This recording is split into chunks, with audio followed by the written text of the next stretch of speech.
Hello everyone, it's Nini from Laos. Today video I'm gonna give you the information about townhouse in Dong Dok University campus in Vientiane, Laos PDR. วันนี้สิพาทุกคนไปเบิ่งบ้านจัดสรรกันแล้วกันเนาะบ้านจัดสรรแห่งนี้มันตั้งอยู่เขตมหาวิทยาลัยดงโดกหรือว่าเขตวิทยาเขตดงโดกนั่นเองเนาะทุกคนทั้งหลังบ้านพักซีเกมนั่นเองเนาะตอนนี้คอยกำลังเดินทางเข้าไปเบิ่งเนาะเพราะว่ามีพี่น้องลาวคนลาวเฮาอยู่ต่างประเทศเราเพิ่นสนใจให้ไปเบิ่งให้แด่อันบรรดาเฮือนซานสถานที่เนาะบ้านพักอาพาร์ตเมนต์เฮือนเช่าห้องแถวอย่างต่างๆนะเพิ่นจะได้ข้อมูลเนาะเพื่อว่าเพิ่นจะเวลาเพิ่นวางแผนที่จะ This information I just want to share to my FC who living in Upload who want to know to live in Laos, so they want to know how much for the house in Laos and how much for apartment, how much for the townhouse in Laos. So this today video is I hope to benefit to many people in foreign country. This video I will speak Lao language. Speak Lao language is better because most my audience is just Lao people who living in Upload. So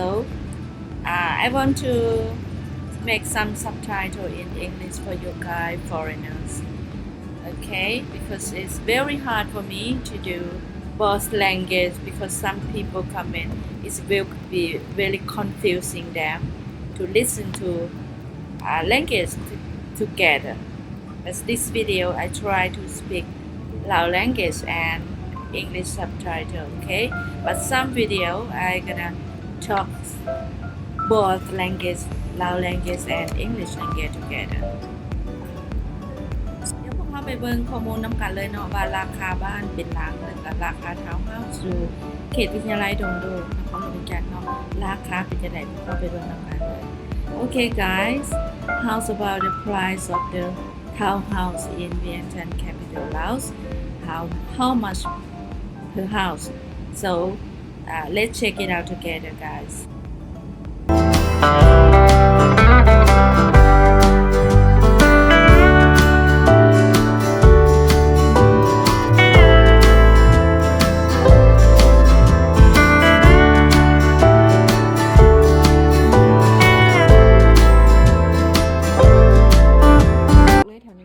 แถวเขตดงโดกเนาะ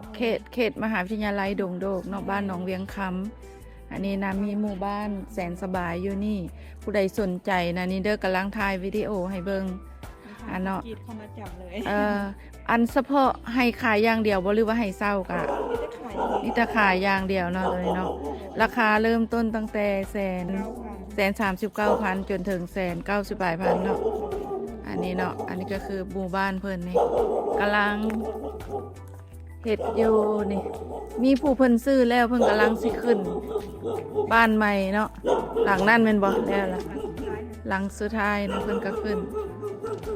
อันนี้กระจองมาแล้ววันนี้โอ้หลังนี้ก็มาอยู่ก่อนหมู่เลยอันนี้นะบ้านนี่งามงอมสไตล์โมเดิร์นเนาะบ้านนี้สไตล์โมเดิร์นเลยเด้ว่างาม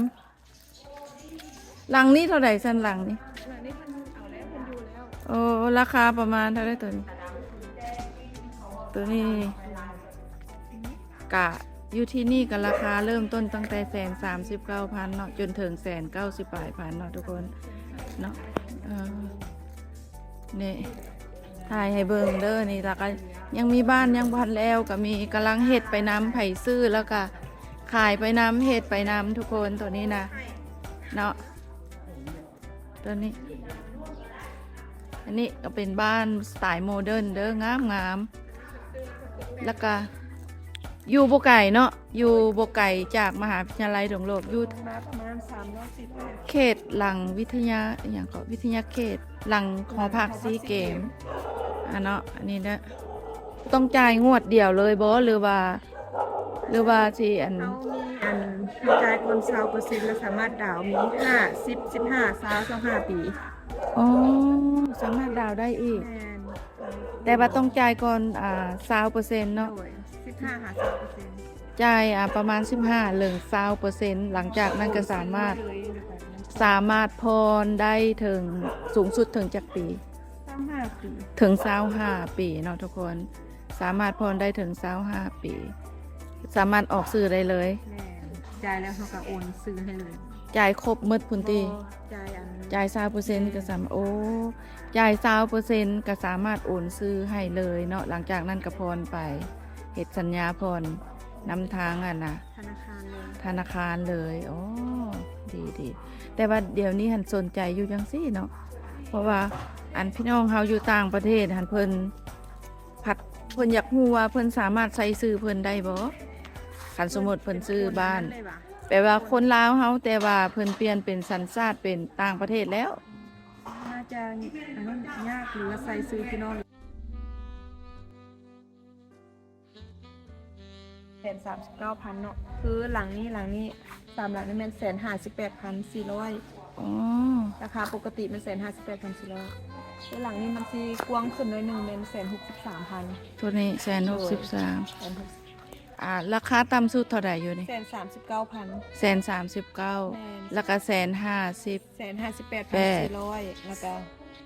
ห แล้ว ลั ก็ งที่กว้างกว่าหมู่แม่น163,000 หลังนี้163,300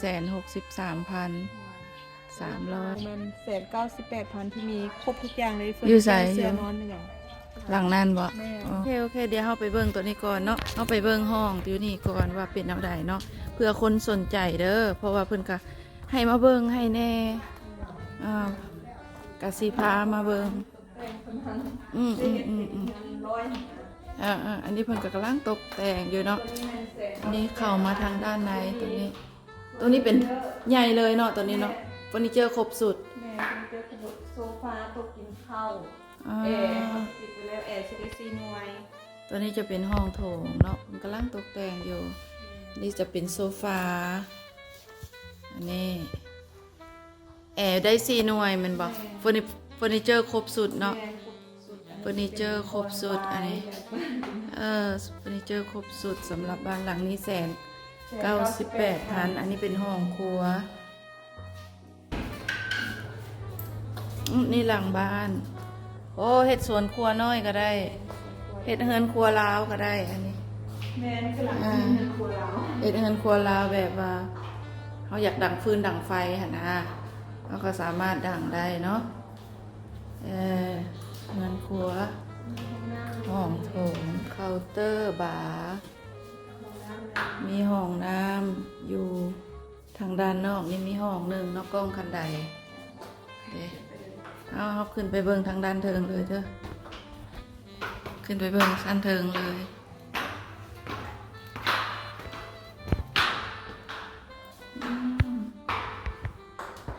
เพิ่นยังบ่ทันได้เก็บรายละเอียดเถื่อเด้อนี่นะอันนี้ห้องนอนน้อยเนาะ มีตู้เสื้อผ้ามีแอร์ ห้องนอนน้อยตัวนี้ตู้เสื้อผ้าแบบสไลด์ทุกคนเนาะอันนี้ก็จะเห็นวิว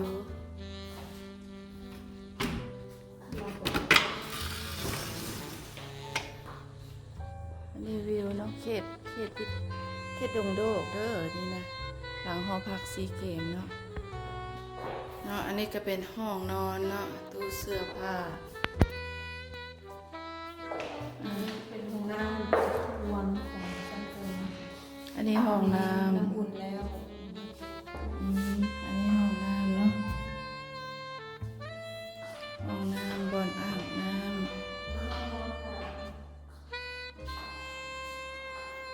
ห้องนอนอีกห้องหนึ่งห้องนอนกลางอันนี้แปลว่ามีแอร์ให้ครบทุกห้องเลย มีแอร์ครบทุกห้องเลย คนมาซื้อเสื้อให้ อ๋อ เสื้อกับนอนให้ ถ้ามีคนสนใจซื้อแล้วเพิ่นก็จะต้องแต่งให้ แม่ ครบสุดเลยมีแต่เข้ามานอนเลยเนาะเข้ามาอยู่เลยว่าซั่นซะล่างภาษาลาวเอิ้นว่าล่างตีนขึ้นอยู่เลยนะ อันนี้ก็จะเป็นห้องนอนใหญ่อันนี้เป็นมาสเตอร์รูมเลยมาสเตอร์รูมวิววิวคักอีหลีตัวนี้ อันนี้ก็จะเป็นบอลวางทีวีเนาะโทรทัศน์ทีวีอันนี้ก็จะเป็นเตียงนอนห้องใหญ่เลยตัวนี้เนาะมีวิวให้ก็จะเห็นวิวของหมู่บ้านทาวน์เฮาส์เนาะอันนี้คือห้องใหญ่เลยมาสเตอร์รูมตัวนี้ก็จะเป็นพวกตู้เสื้อผ้าบอกตู้เสื้อผ้าและอันนี้ห้องน้ำ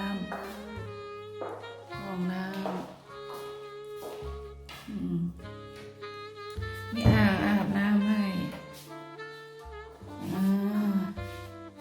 มีอ่างอาบน้ำ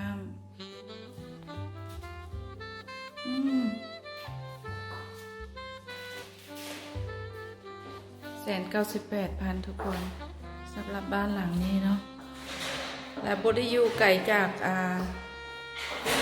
ใจกลางนครหลวงเลยเนาะห่างจากใจกลางนครหลวงจากประตูไซมากับประมาณ9 กิโล10 กิโลประมาณนี้ว่า18 กิโลเนาะสำคัญว่าอยู่ใกล้มหาวิทยาลัยอยู่ใกล้อย่างเขาเอิ้นว่าเขตชุมชนนะมีศูนย์การค้ามีใกล้เลยค่ะเป็นใกล้ทางรถไฟใกล้ที่รถไฟใต้แมนใกล้ทุกอย่างเลยเนาะทุกคนอันนี้ก็คืออยู่ที่ชั้น2เนาะชั้น2ห้องชั้นถึงมี3 ห้อง3 ห้องนอน2 ห้องน้ำปะมาอันนี้เนาะเห็นคร่าวๆแล้วอันนี้ก็เป็นบันไดลงเนาะอันนี้เป็นบันไดลงงามด้วยเนี่ยเป็นใส่สีกันนะงามนี่ลงมา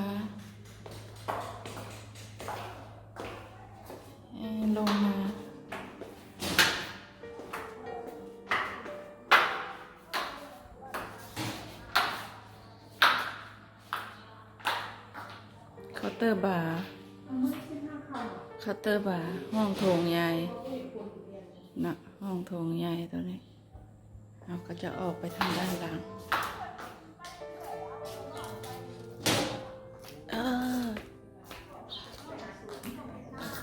ตัวนี้ก็จะมีสวนหน้าบ้านสวนน้อยหน้าบ้านเนาะสวนน้อยหน้าบ้านอันนี้ก็จะเป็นเลย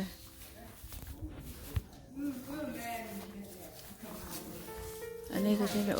เพิ่นก็จะเฮ็ดสวนต้นไม้ให้ทั้งข้างเนาะ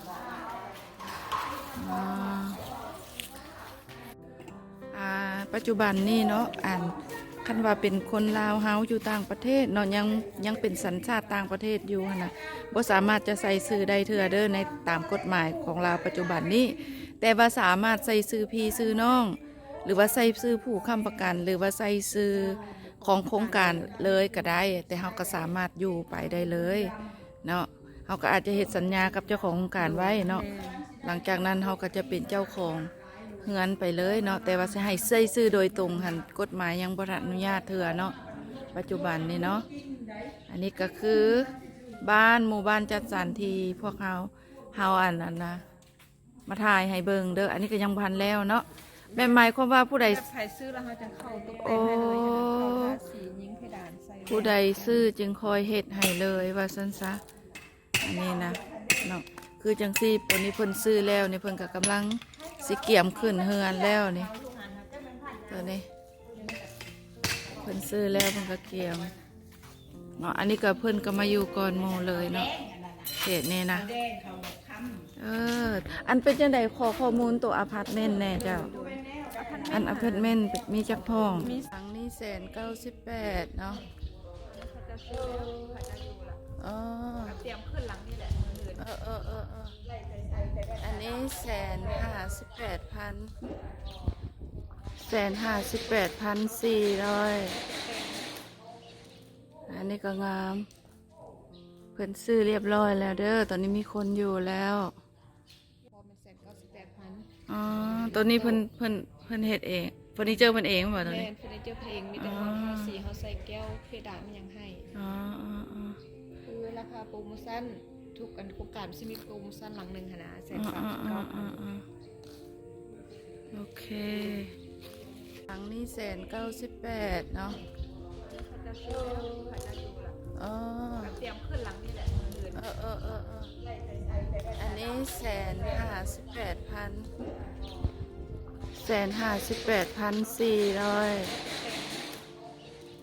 อันนี้ก็งามเพิ่นซื้อเรียบร้อยแล้วเด้อตอนนี้มีคนอยู่แล้ว 2 ห้องอีกเนาะเขากำลังซื้อแล้วมัน168,700นี่แหละเพราะว่าราคาปกติแม่นบ่แม่น68,000บ่แม่นแสน ราคาปกติแม่นอัน80ปลายพัน เป็นอพาร์ตเมนต์เนาะตอนนี้เนาะ แม่นหรือว่าเขาเอิ้นเฮา เฮาอาณามี3ห้องนอน3ห้องน้ำอ๋อมันเป็นสุดอันนะมีบอนจอดรถให้ทั้งหน้าพร้อมเลย แม่น เป็นคล้ายๆทาวน์เฮาส์เนาะราคาเริ่มต้นอยู่ที่ 68,000เนาะตัวนี้เนาะเป็นอพาร์ตเมนต์เป็นทาวน์เฮาส์ตัวนี้น่าจะคนต่างประเทศน่าจะออกสื่อกับเจ้าได้ ได้บ่ น่าจะได้ถ้าเป็นอพาร์ตเมนต์เป็นทาวน์เฮาส์คล้ายๆคอนโดค่ะนะคอนโดมันสามารถอันออกสื่อต่างประเทศได้ มันได้นั่น แล้วก็ไม่อย่างอีกก็จะเว่าบางหนึ่งอธิบายเติมเลยราคา 68,000นี่นะมี3ห้องนอน 3ห้องนอน3ห้องน้ำแล้วก็มีบอนมีห้องโถงมีนั่นคือจากอันคือเฮือนหลังใหญ่นี่แหละต่างแต่เนื้อที่มันสีแคบเข้าหน้อยนึงกระทันหันแต่บ่มีเดินข้าง มันเป็นไส้เดินรวมกันเลยว่าซั่นเนาะแล้วเสียดายบ่ทันแล้วเนาะอยากไปเบิ่งทาวน์เฮาส์ตื่มทุกคนเพราะว่าตัวนั้นราคาถูกหลายราคามีแต่ 68,000 ดอลลาร์เนาะไปเบิ่งเพราะก็มี3ห้องนอน3ห้องน้ำคือกัน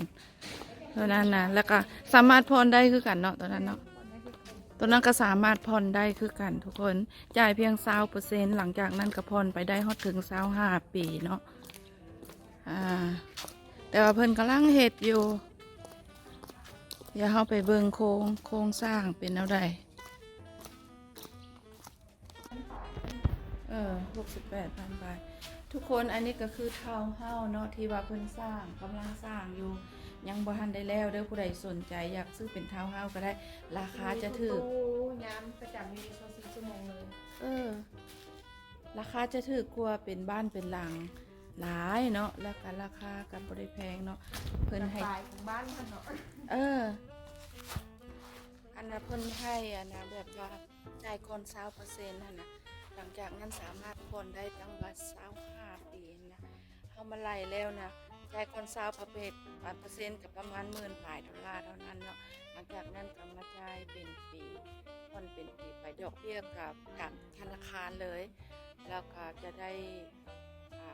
เฉลี่ยแล้วก็คือสิประมาณ$200ต่อเดือนในตัวบอกว่าฮอดครบ25 ปีจะได้สิทธิ์นำใช้เป็นของเจ้าเองเลยอันนี้เนาะสำหรับนี่คือทาวน์เฮาส์นั่นเองนะทุกคนแต่ผู้ใดโบมักทาวน์เฮาส์ก็สามารถซึ่งเป็นหลังจังซี่ได้เนาะทุกคนบ้านเป็นหลังตัวนี้เพิ่นก็ขายเช่นเดียวกันเนาะแต่ว่าราคาจะสูงกว่าที่เป็นทาวน์เฮาส์เนาะเพราะว่าตัวนี้มันจะเป็นบ้านเป็นหลังแล้วก็จะมีสวนมีเนื้อที่กว้างขวางให้หลายคนทาวน์เฮาส์มันจะบ่มีสวนให้เนาะบ่มีพื้นที่เป็นสวนให้แต่ว่าราคาก็จะถูกไปตามกันนั่นแหละเนาะทุกคนก็จะมีจักห้องนอนชั้น2เลยห้องนอนมันอยู่ทางชั้น2เบิดแม่นบ่อันนี้ก็เป็นห้องน้ำอันนี้ห้องนอน1ห้องนอน2ห้องนอน2อันนี้ห้องนอน3ห้องนอน3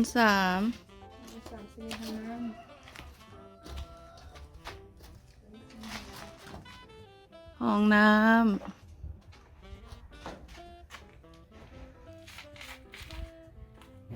แปลว่าชั้นเทิงนี้มีห้องน้ำจากห้อง มี2ห้องเลย ห้องน้ำ2ห้องชั้นเทิง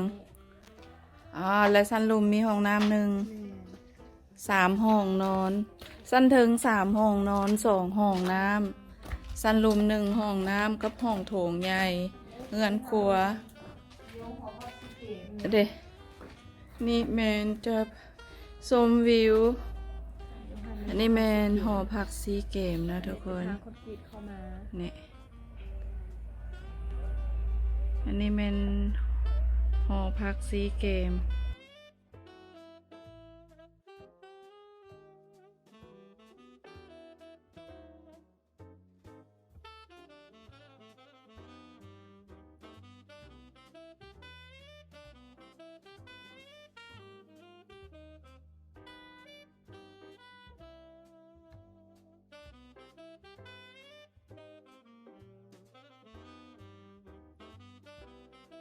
สถานที่เราไปเบิ่งวังหนึ่งก็อยู่ใกล้ๆนี่แหละนะทุกคน ใกล้ทั้งหลังของบ้านพักซีเกมตัวนี้เลยนะทุกคนเขาขี่ออกมาบ่พอเท่าไหร่นาทีเนาะสองนาทีหนึ่ง